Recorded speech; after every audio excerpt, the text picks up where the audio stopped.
هنعمل النهاردة وصفة مختلفة ملهاش دعوة بالأكل خالص. المرة دي وصفة كده هتغير حياتك. نسمي الله ونصلي على الحبيب. متنسوش لايك واشتراك في القناة ولايك ومتابعة صفحتي على الفيسبوك. ولو أول مرة أشوف قناتي أنا اسمي سماع عمر.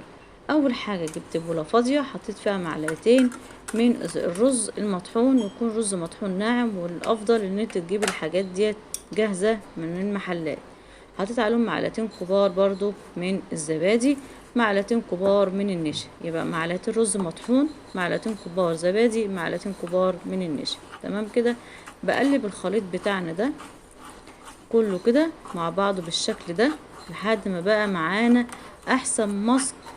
هيخليكي زي القشطة، هيخليكي زي الحليب. الماسك ده تحفة جدا جدا، جربيه. طبعا انتوا عارفين الرز عامة، حتى مية الرز او الرز المطحون بيبقى عامل ازاي وبيبقى فوائده ايه للجسم.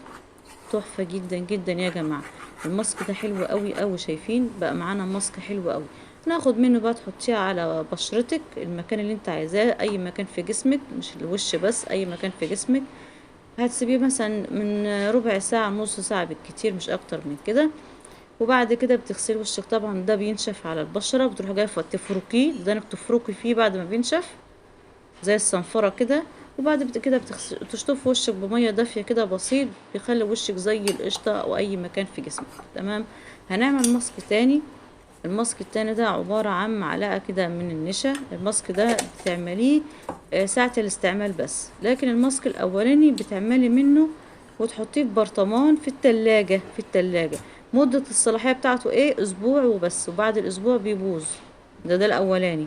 لكن اللي انا بعمله دلوقتي ده بتعمليه ساعة الاستعمال بس. يعني معلقة نشا واحدة حطيت عليهم 4 معالق من مية الورد. يعني كل ما تحبي تستعمليه تعمليه ساعة ما بتيجي ساعة الاستعمال بس، تعمليه وتستعملي. وبعد كده خلاص. يعني ده الكمية دي ساعة الاستعمال.